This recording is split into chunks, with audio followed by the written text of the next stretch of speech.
Hey everybody, welcome back to my channel. My name is Micah. You guys are rocking with me on Micah's Intellectual Corner. On today's episode, we're going to do the time lapse of the future by Melodysheep. Today we're doing another recommendation video by Reverse. Appreciate the recommendation. With that being said, please don't forget to like, comment, subscribe. Get right into it.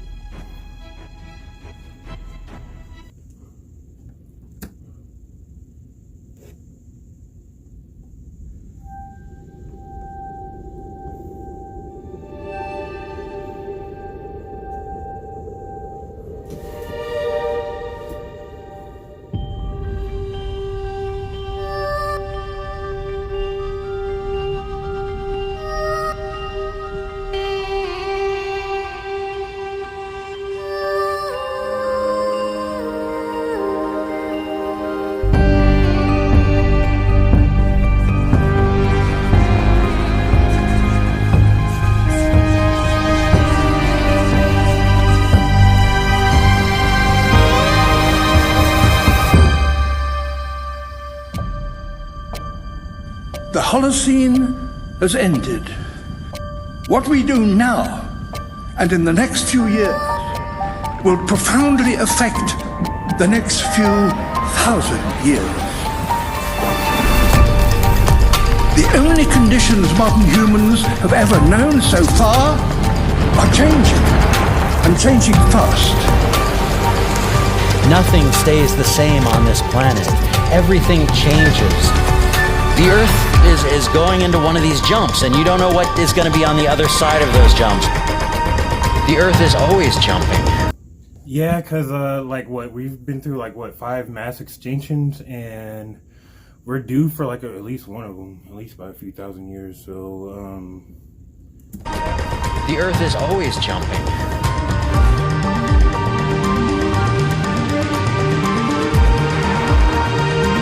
Things move on this planet. Things are not still. Everything is turning.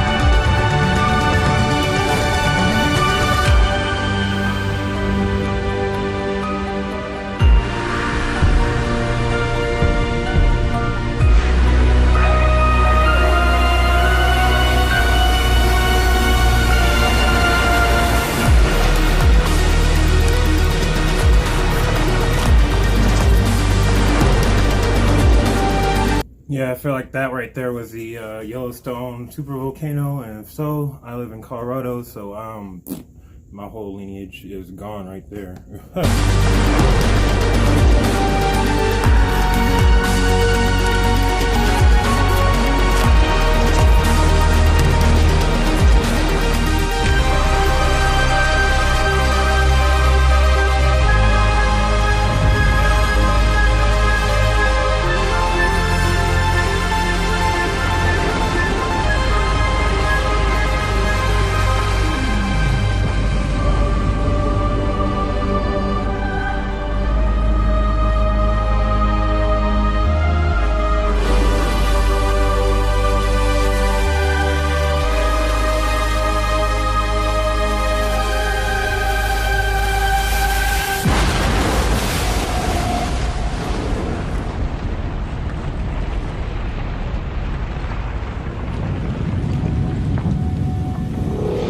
As it begins to run out of fuel, the sun won't simply fade away to nothing. Its core will collapse, and the extra heat this generates will cause its outer layers to expand.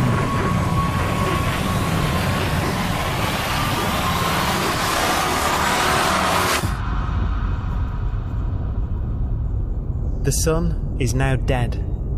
Its remains slowly cooling in the freezing temperatures of deep space. Well, hopefully we have, by this time, have left the solar system for at least a few thousand, maybe, a few thousand years. So, I don't know. Kind of eerie to think about, though. Our solar system without any humans in it.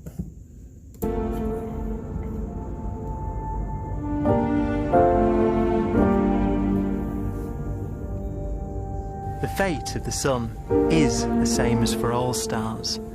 One day, they must all eventually die, and the cosmos will be plunged into eternal night. stars eventually will run out of fuel, the temperature of the universe drops, the stars, one by one, in the night sky, will turn off. And there'll be no more new stars created. And so that the universe will end not with a bang, but with a whimper. So with the last resident stars or red dwarfs pretty much dying off, what do you guys think will be our last hope for survival essentially in the universe? You know what I'm saying? Do you think we'll find it maybe a pulsar, or, you know, because planets have been known to be orbiting pulsars. They're like zombie planets almost, but you never know.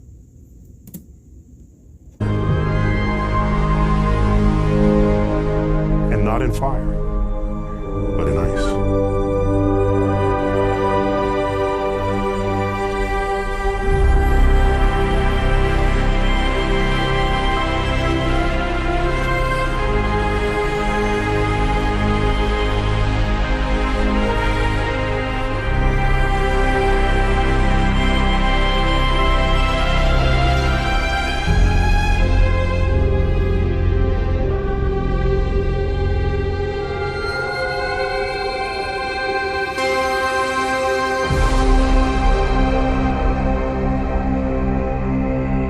With no fuel left to burn, a white dwarf's faint glow comes from the last residual heat from its extinguished furnace.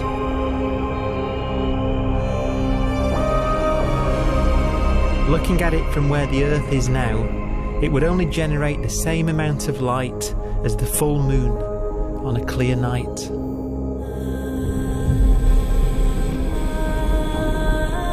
The faint glow of white dwarfs will provide the only illumination in a dark and empty void littered with dead stars and black holes.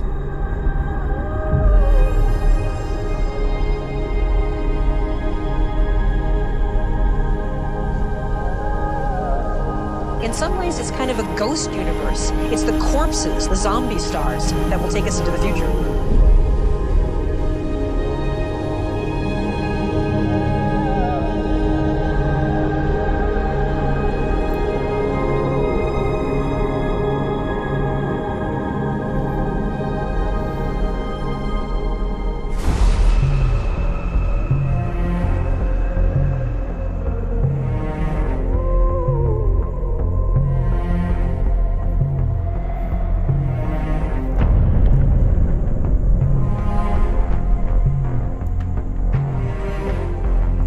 I just thought too, by this time in the future, because we're like, I mean, gosh dang, you know what I'm saying? We're so far in the future. By this time, everything that we're seeing, I'm pretty sure is happening in what, Melodysheep, you think, by this time. And if you think about it, there's probably no other galaxy around us for like, literally, probably at this time, as this far in the future, probably the closest galaxy to us is probably already crossed the cosmic horizon point. I don't think my mind is really comprehending. That's what my brain just did. But all right, let's go.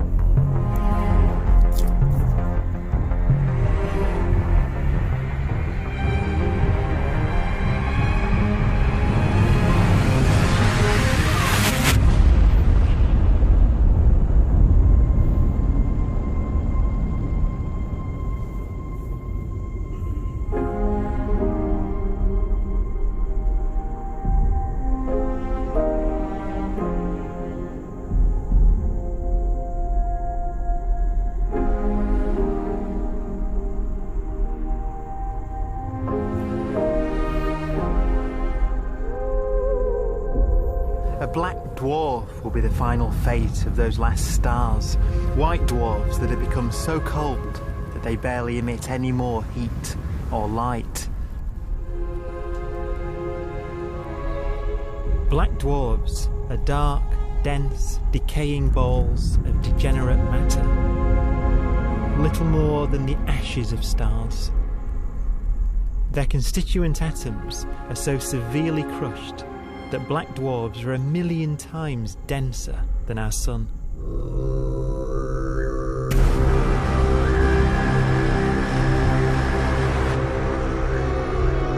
stars take so long to reach this point, we believe there are currently no black dwarfs in the universe.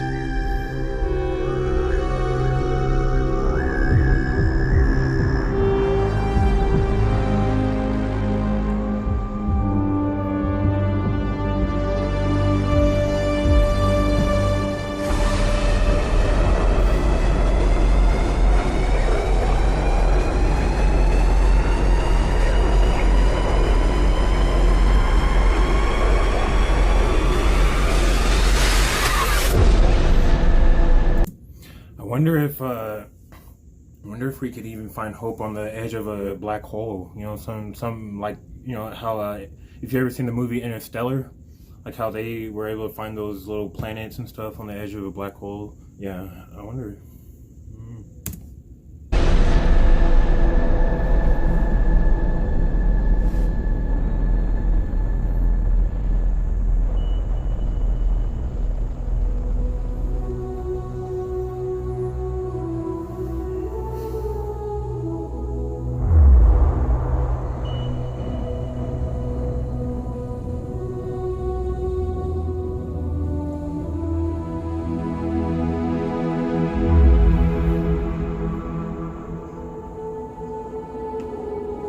We have a pace of life that's based on really the energy available to us now. You could imagine living conscious systems which have a very different pace and therefore can extend out at least a lot farther than you'd imagine otherwise. You could have a living system where if it had a thought every 10 trillion years, that would seem normal. Even if our life dies out, one could imagine at some time arbitrarily far in the future, a fluctuation occurs which allows intelligent life to exist again for a little while. So you might have islands in time of intelligence.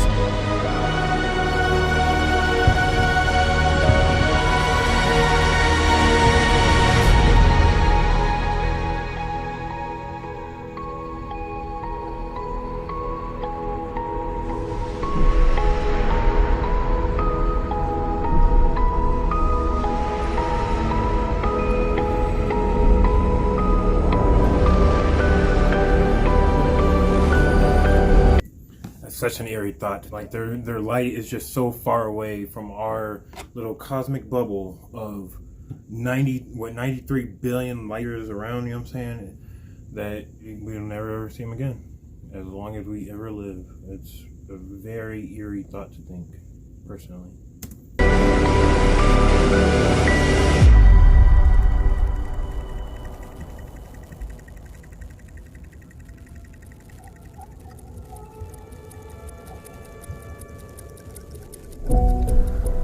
Proton, one of the fundamental building blocks of atomic matter, what makes us up, can just spontaneously fall apart. Any material that evades the pull of a black hole eventually dies away as its protons disintegrate.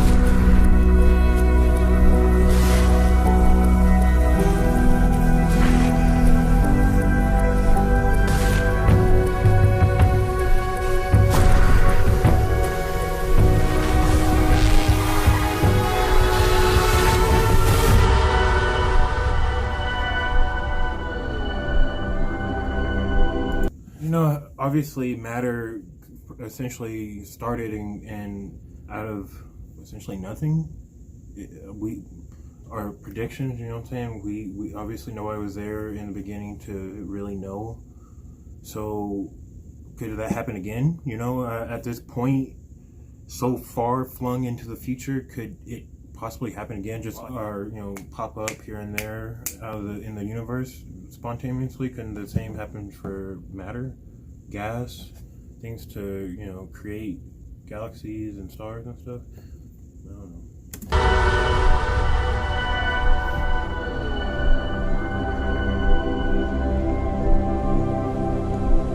The matter inside black dwarfs, the last matter in the universe, will eventually evaporate away and be carried off into the void as radiation, leaving absolutely nothing behind.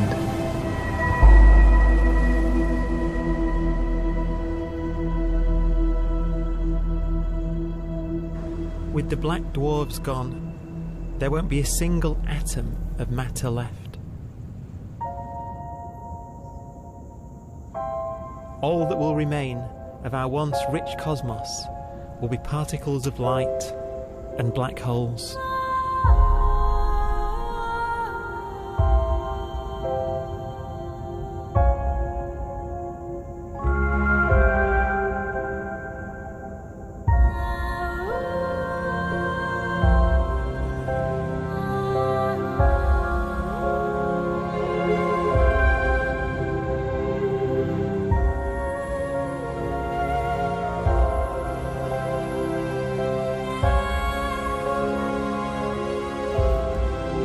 That's very scary to think about. In a lifetime, the universe at this point, trillions and trillions and trillions of miles or years in the future, is, you know what I'm saying, just entering or just escaping the womb. That's pretty... The universe is so eerie when you think about it, you know?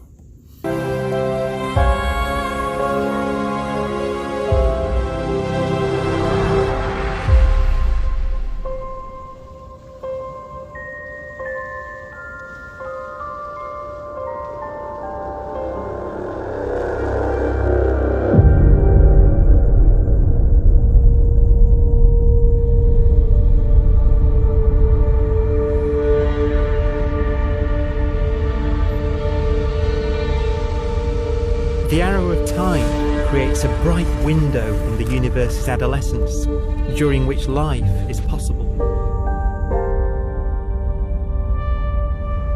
But it's a window that doesn't stay open for long. As a fraction of the lifespan of the universe, as measured from its beginning to the evaporation of the last black hole, life, as we know it, is only possible for 1,000th of a billion billionth of a percent.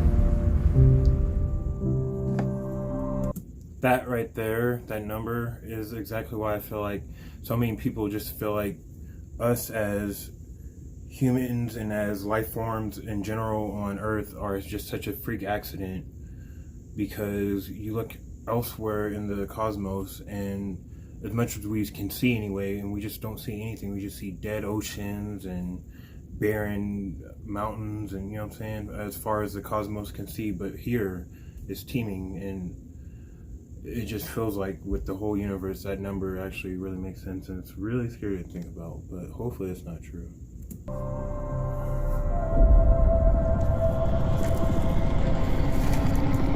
Black holes become the fundamental building block of the universe. A galaxy will basically be a supermassive black hole in a center with smaller black holes orbiting it.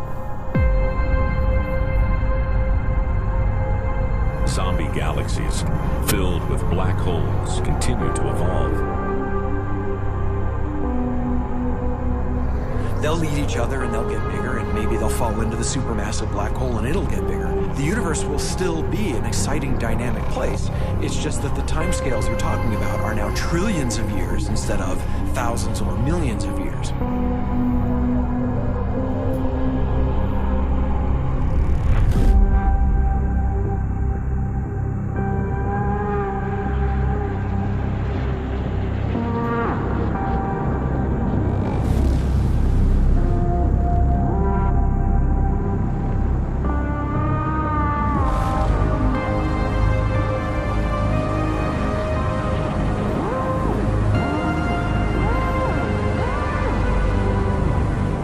Black holes can bang on space-time like mallets on a drum.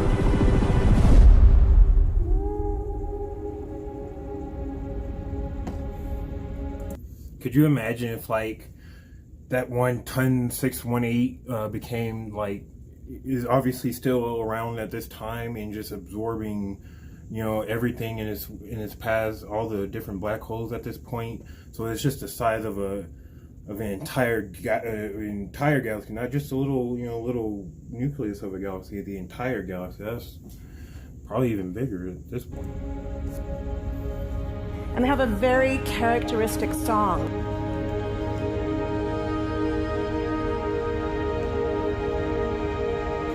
Imagine two black holes that have lived a long life together. At the end of their lives, they're going around each other, crossing thousands of kilometers in a fraction of a second. As they do so, they leave behind in their wake a ringing of space, an actual wave on space-time.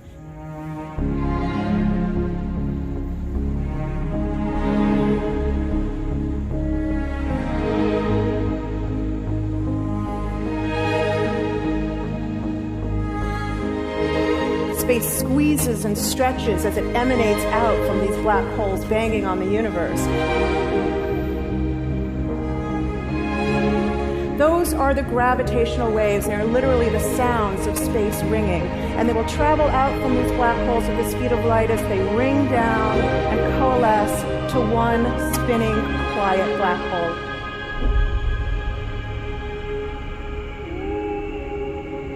If you were standing near enough, your ear would resonate with the squeezing and stretching of space. You would literally hear the sound.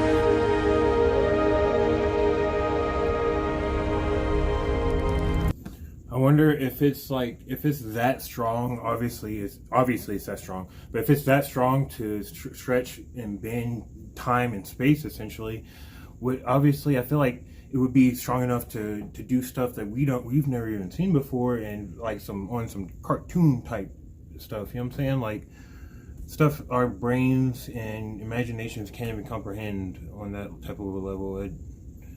Who even knows? You know.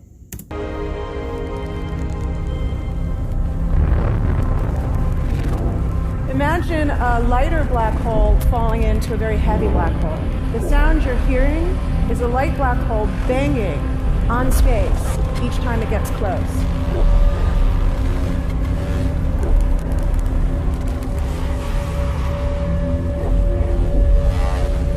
As it falls in, it gets faster and it gets louder.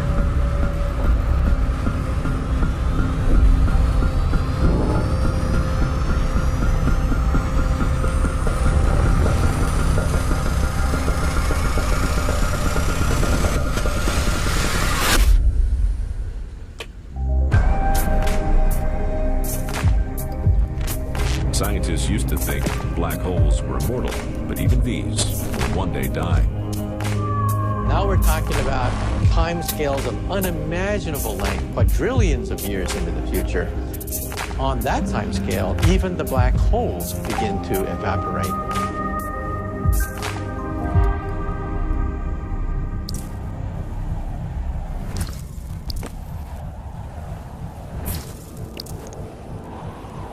According to quantum mechanics, space is filled with virtual particles, antiparticles, that are constantly materializing in pairs, separating, coming together again, and annihilating each other.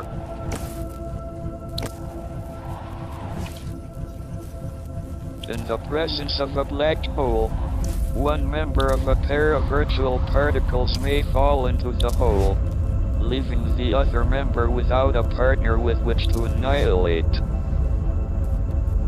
The forsaken particle appears to be radiation emitted by the black hole.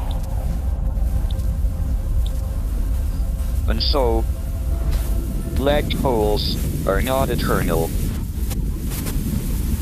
They evaporate away at an increasing rate until they vanish in a gigantic explosion.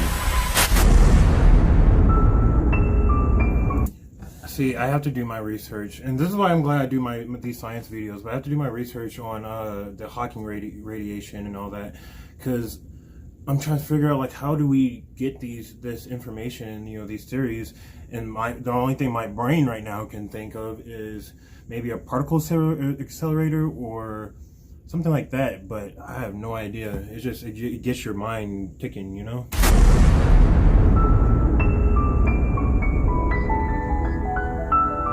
Quantum mechanics has allowed particles and radiation to escape from the ultimate prison, a black hole.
Philosophers and poets have asked the question, will the world end in fire or ice?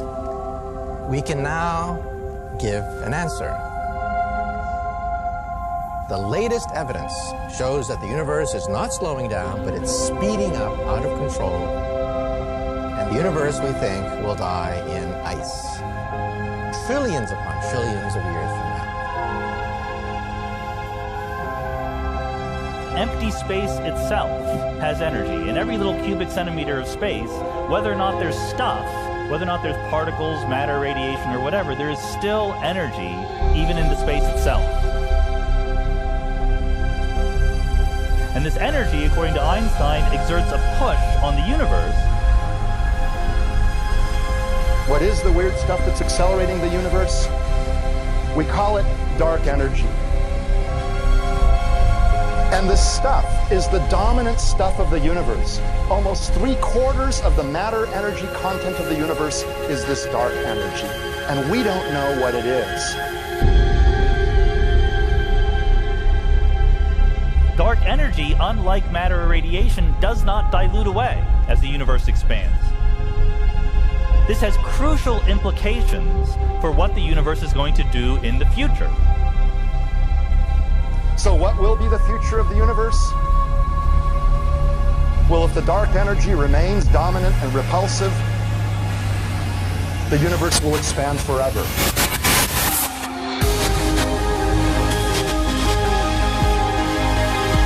Faster and faster and faster with time. A runaway universe. 70% of the energy of the universe resides in empty space, and we don't understand why. But we do know what will happen.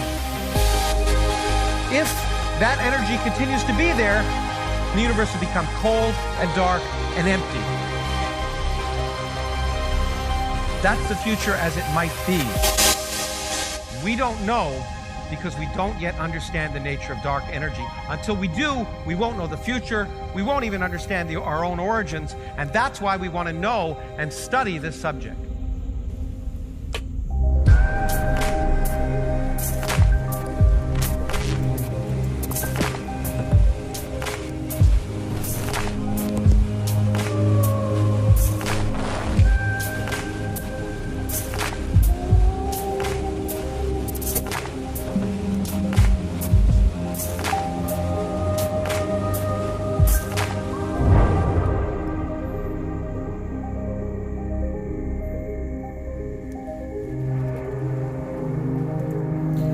I think right there, that just right there makes you kind of really want to explore, like, what's on the outside of our universe, you know?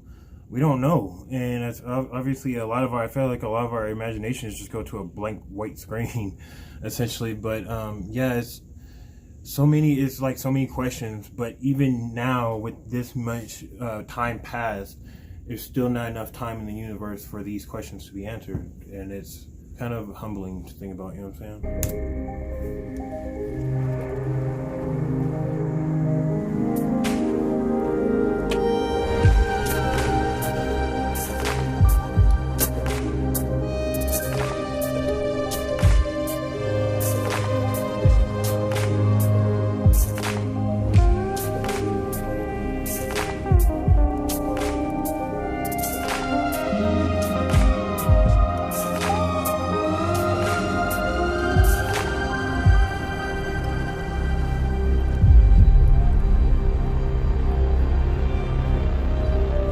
Forecast does seem to be for an ever colder, ever emptier universe.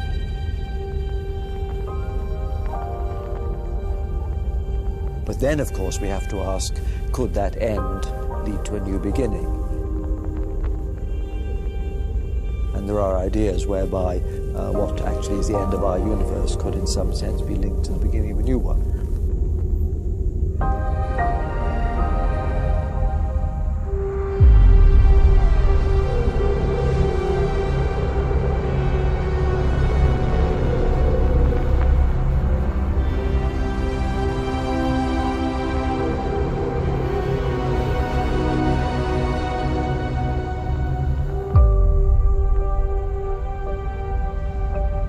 We've worked out the mathematics, the equations. They seem to say that if you have an atom smasher that can concentrate tremendous amounts of energy at a single point, you can perhaps open up a gateway, a baby universe.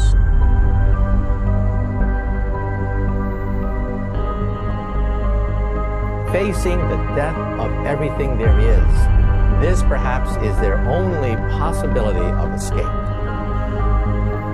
And this also raises a very intriguing possibility, sheer speculation of course, that perhaps any universe that has intelligent life in it will create baby universes, will create lifeboats, and proliferate child universes. So an evolution may take among universes in the multiverse. Survival of the fittest may take place. So those universes which do not have intelligent life are infertile. They have no children. But those universes that have mild temperatures, stars like us, would create civilizations that could open up child universes, and they would then proliferate.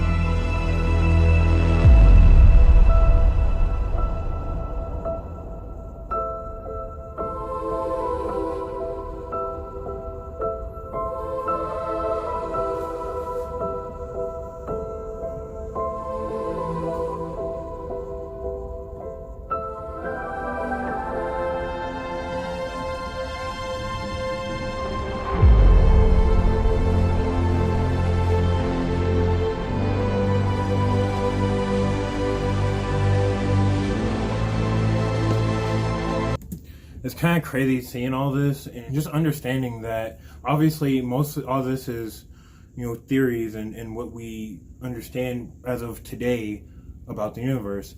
And it's crazy to think about it in that terms, because think about it, 1,000 years ago, they didn't know any of this. So in another 1,000 years, how much of will our, you know, understanding and knowledge of the universe will have expanded? It's kind of crazy to think about, and kind of really gets you kind of, you know, excited to learn, and to very exciting. But let's go ahead and finish up this video.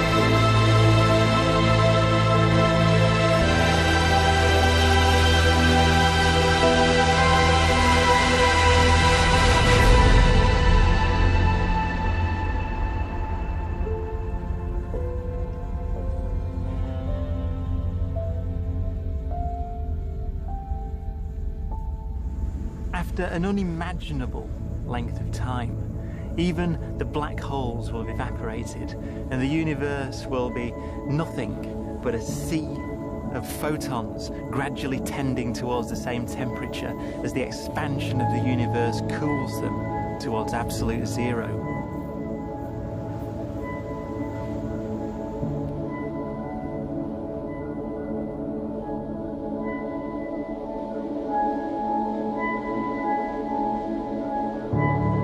Once the very last remnants of the very last stars have finally decayed away to nothing, and everything reaches the same temperature, the story of the universe finally comes to an end. For the first time in its life, the universe will be permanent and unchanging. Entropy finally stops increasing because the cosmos cannot get any more disordered. Nothing happens, and it keeps not happening forever.